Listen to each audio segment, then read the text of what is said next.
Salutations aventuriers, je vous retrouve pour une vidéo sur Weaven et aujourd'hui je vous présente un build sur le Palladir Yoplit. Ce build est un build compagnon charge. Avant de vous parler plus en détail de tout ça, je vais vous parler du coup des passifs que je suis allé chercher sur le personnage. Donc le passif de base, pour rappel, lorsque vous appliquez Astral, inflige 50% de l'attaque de votre héros à la cible. On ne se base pas du tout sur ce passif là en fait, tout simplement parce que oui, ça va faire un petit apport de dégâts, mais c'est vraiment pas ce qui va changer grand chose étant donné que ce n'est pas un build d'attaque. Les passifs qui nous intéressent sont les deux suivants. Dans un premier temps, charge Astral, lorsque votre héros charge un adversaire, lui applique Astral. Et Maître Yoplit, lorsque vous consommez Astral, votre héros rejoue son tour. Avec ça, on va chercher un simple sort éther, Algarad, voilà, et on met toutes les stats en points de vie. Du côté des items, on va avoir du classique, on va dire compagnon avec l'anneau olympique qui permet de booster l'attaque de nos compagnons au fur et à mesure que le combat avance. L'anneau Stradamus qui nous conférera 110% de l'attaque de notre compagnon invoqué à notre héros lorsque celui-ci apparaît. Et l'anneau secours, lorsqu'un compagnon apparaît, il gagne 110% de son attaque en armure. Donc comme le Stradamus mais pour le compagnon et pas pour soi. C'est très bien pour augmenter leur tankiness justement. Et en dernier anneau, j'ai opté pour l'anneau obscur qui permet en fait de générer des ouragans si on joue un sort air puis un sort terre ou inversement. Et tout simplement, un ouragan, qu'est-ce que ça fait? S'il y a 3 ennemis qui sont autour de notre héros lorsqu'on le déclenche, on gagne 2 jauges éther supplémentaires, comme ça gratuit. Au niveau du brassard, j'ai opté pour le brassard éthéré qui permettra de gagner des jauges éther encore plus rapidement. De plus, l'avantage qu'il a, c'est que tout simplement, il va consommer Astral, donc on va pouvoir rejouer notre tour grâce à notre passif. Donc avec ça, comme vous avez pu le voir, on a énormément de génération de jauges. Et qu'est-ce qu'on va en faire? Justement, parlons des compagnons. Ici, c'est un build confrérie du tofu. Il faut savoir que ce build, vous pouvez le faire avec toutes les familles que vous voulez. Vous pouvez le faire avec les super vilains, vous pouvez le faire avec la fratrie. C'est vraiment, de ce côté-là, au niveau des compagnons, vous êtes vraiment libre de votre choix. Moi, si vous me connaissez, vous savez probablement que j'aime beaucoup la famille confrérie du tofu. Parce que justement, on a ce passif à l'apparition d'un compagnon, plus une jauge éther. Et je trouve ça très intéressant pour pouvoir invoquer plus rapidement. Donc, commençons directement avec Hugo. Hugo qui a extrêmement d'intérêt ici, étant donné qu'il est très résistant, il a beaucoup d'attaques, il a beaucoup de points de vie. Il a une survie de malade, étant donné qu'à chaque fois qu'il se téléporte, il se soigne de 100% de son attaque. C'est vraiment un monstre. Il permet de repositionner notre héros, que ce soit pour se mettre dans une zone d'ouragan ou pour nous secure. Il est vraiment indispensable ici. Enfin, indispensable non, mais très intéressant. Ensuite, on va chercher Evangeline. Evangeline, à la fin de son tour, inflige son attaque à tous les adversaires alignés à elle. Tristepin est le compagnon terre que j'ai décidé d'aller chercher. On aurait pu mettre Ruel également, mais Ruel, l'intérêt qu'il a, c'est qu'il tape en zone, mais il tape pas très fort. Tristepin, lui, il cogne sévère, mais il cogne mono-cible. L'avantage, du coup, d'avoir un gros body comme celui de Tristepin, c'est tout simplement parce qu'on va gagner beaucoup d'armure grâce à la Nostradamus. En dernier compagnon, donc voilà, là, de nouveau, vous pouvez mettre Ruel si vous avez envie. Ici, j'ai opté pour Tauros Mordal. Alors Tauros Mordal, vous pouvez le voir, il est que niveau 12. J'ai pas du tout formé le serveur Cosmic. Euh, voilà. L'intérêt que Tauros Mordal il a, c'est quand il va apparaître, il va booster l'attaque de tous nos personnages en jeu, donc notre héros ainsi que nos autres compagnons. Donc non seulement il va permettre de booster les patates infligées par tous nos compagnons, mais également celle de notre passif, inflige 50% de l'attaque de notre héros à la cible lorsqu'on applique Astral. Ça va commencer à faire bobo quand Tauros Mordal sortira. C'est pas l'intérêt, concrètement. L'intérêt, c'est vraiment pousser les compagnons, mais ça reste du coup un plus qui combotte avec notre passif.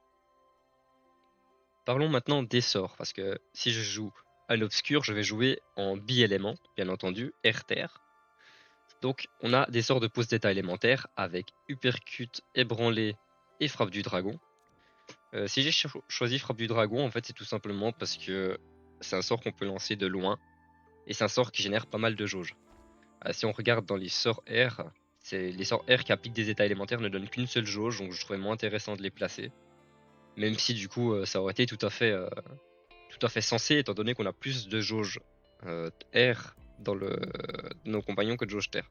Donc, si vous voulez, vous pouvez très bien mettre foudroyer à la place. Foudroyer sur coup critique, piocher 2 sorts, c'est intéressant. Du coup, ça c'est pour les sortes de poses d'état élémentaires. On a également 3 charges, à savoir charge tonnerre, charge courte et charge tellurique. Jusqu'il y a peu, je jouais avec charge et recharge en éther aussi, qui permettait de faire une charge tout simplement neutre, éther. Et c'était assez intéressant, mais le problème en fait, c'est que j'avais pas assez de sorts à lancer de loin, donc des fois mon T1 était un peu compliqué. Ensuite, au niveau des 3 derniers sorts, on a Algarad pour de la pioche et 2 petits sorts justement qui coûtent 2 points d'action, à savoir Bouclier d'Albora et Rafale, qui permettent justement de générer des ouragans facilement. C'est voilà, franchement Rafale, vous pouvez le remplacer justement comme je disais, soit par charge et recharge, soit par foudroyer aussi. Ça c'est vraiment aussi au ressenti. L'idée c'est vraiment de vous présenter le concept, comment moi je le joue et que vous l'adaptiez à votre sauce derrière. Donc bien entendu après bah, vous pouvez vraiment adapter ce build à tout ce que vous voulez. Ici à peu de choses près c'est le même build mais en fratrie des oubliés. Voilà. Donc ça c'est le premier build que je voulais vous présenter sur cette vidéo. Et le deuxième, attendez que je remette la main dessus. Voilà. Le deuxième, ça va être à peu près la même chose, mais en fait, on va pas jouer en ouragan. Comme ça, je vous présente vite fait une variante non ouragan, euh, où on va justement remplacer l'anneau obscur par un anneau de compagnon de votre choix. Ici, moi, j'ai l'anneau Nautilus parce que je le trouve très intéressant, que ce soit pour booster les résistances de nos compagnons ou leur attaque. Mais il y a, je crois que c'est Souffle de Tauros, le nouvel item. Voilà, Souffle de Tauros, qui est très intéressant également si vous l'avez monté. Vos compagnons infligent 40% de leur attaque aux adversaires autour d'eux en fin de tour. C'est extrêmement puissant. Ça permet de vraiment coller des énormes patates aux ennemis, donc n'hésitez pas à le placer également si vous voulez à la place de cette un obscur. Quand je suis en équipe, je joue toujours un build où je n'ai pas d'ouragan parce que je trouve les ouragans très difficiles à jouer en équipe. Mais quand je suis en solo, j'aime bien jouer ouragan justement pour en fait pouvoir invoquer encore plus vite nos compagnons. Donc, sur ces belles paroles, moi je vais vous montrer une petite démo sur les vampires niveau 120. Donc j'acquitte pas de broche pour la démo, mais il faut savoir que le build peut s'en sortir avec des broches également. Simplement, j'aime bien aussi avoir Tauros Mordal un peu plus haut niveau pour pouvoir y trouver un intérêt certain. Donc ici, sur le terrain, je pourrais en fait charger ici, créer une zone de 3 là, mais ça m'intéresse pas parce que je vais pas pouvoir rejouer mon tour sur un ennemi qui a Astral. Du coup, je vais simplement envoyer une frappe du dragon. À qui? C'est une excellente question. Et là, je vais forcément prendre un hit.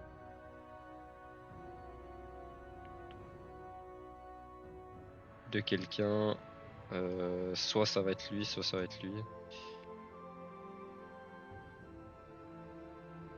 J'essaie de réfléchir au niveau du positionnement.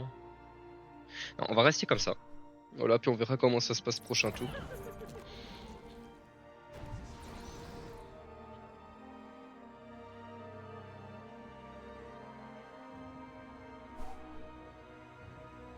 Bon, pas de chance.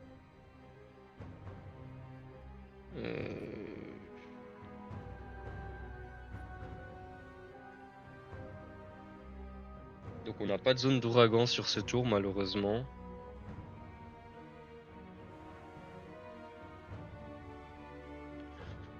Comment faire? Comment faire? Ce que je vais faire, c'est que je vais simplement commencer à générer un peu plus de jauge. Donc ici, j'ai utilisé la charge tellurique en fait pour gagner un point de mouvement, ce qui me permet de me repositionner dans le coin et puis il n'y a qu'un seul ennemi qui va m'atteindre sur ce tour, c'est l'ennemi à distance. En espérant comme ça que le prochain tour je puisse avoir des zones d'ouragan.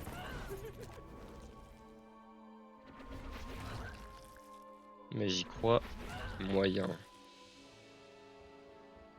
Parce qu'il va venir se positionner. Et il s'est arrêté ici. Bah c'est génial, c'est magnifique. Donc.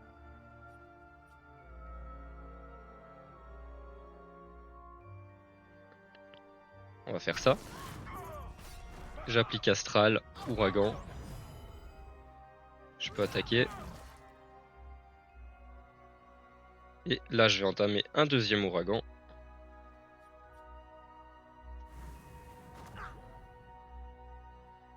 Je vais poser Tristepin parce que Tristepin il a beaucoup d'attaque, donc il va nous donner beaucoup d'armure.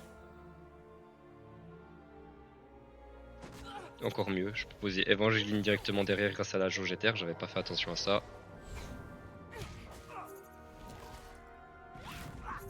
Et là, du coup, sur ce tour, on a un gros dégât aussi de la part d'Evangeline qui a un superbe alignement.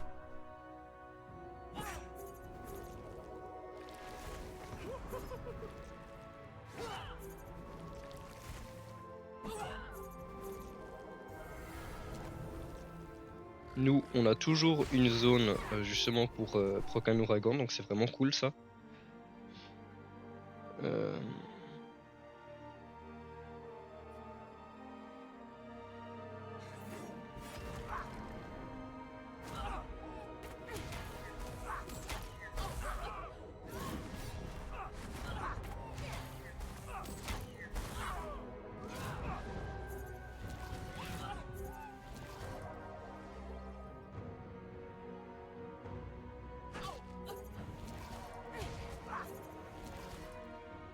Pour l'instant, on peut pas faire beaucoup plus parce que on n'a pas pu rejouer notre tour sur un ennemi qui a Astral, donc j'ai dû attaquer un ennemi qui l'avait pas, donc j'ai pas pu invoquer Tauros sur ce tour-ci. Cependant, vous voyez qu'avec les jauges que j'ai, si j'avais Ruel, j'aurais pu sortir Ruel sur ce tour.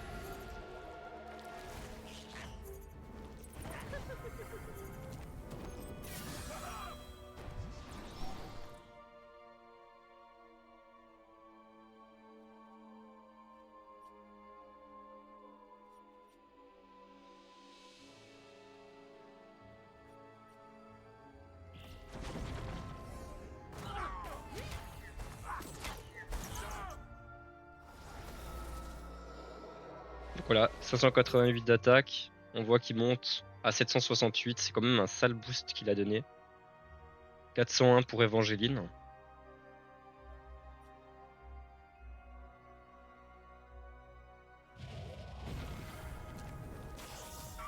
On refait un ouragan. Il nous manque juste une jauge là pour pouvoir deux jauges pour invoquer Yugo, ma foi tant pis.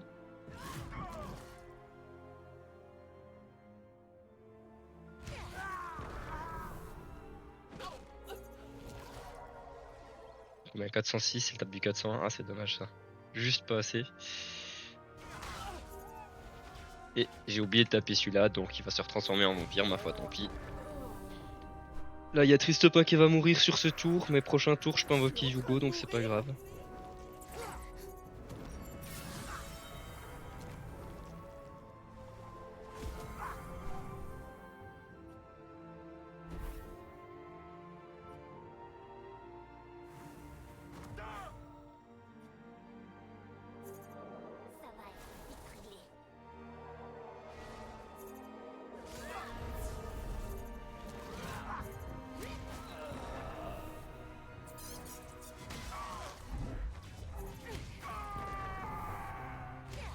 Et voilà. Donc excusez-moi, j'ai pas trop parlé durant le combat. C'est pas parce que j'ai eu besoin de me concentrer, c'est juste parce que c'est le matin, au moment où je tourne cette vidéo, que j'ai eu à peine de finir mon café.